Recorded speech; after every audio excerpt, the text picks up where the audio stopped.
mor excited o'n ôl i ysgol am y tro cynta, ond rwan achos yr holl mas dwi eisiau dianc.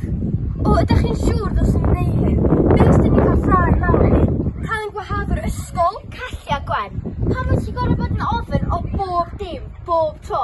Rhaid ni denu allan o'r ysgol yma, ac bydd neb yn gwybod. Caio, ti di helpu fi drio ding o'r ffens? Iawn, yn dod wan.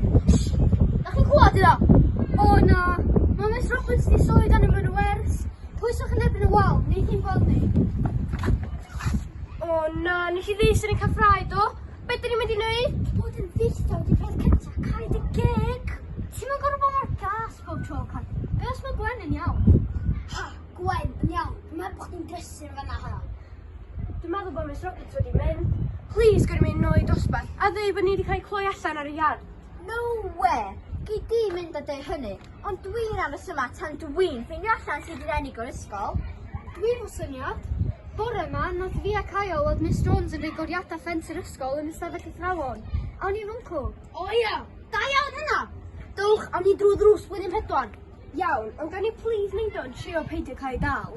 Ha, dwi wedi pethau llawer gwaith, a dwi erioed wedi gael fy naw. Dwch, mae bron iawn am amser cinio, fydd plant yn dechrau dod ar iard. O dewch ta?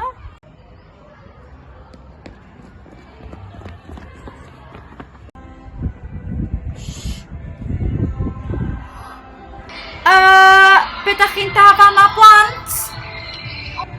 O na! Hedwch! Helo, Miss Roberts. Mae'n dynod braf iawn heddiw, tydi?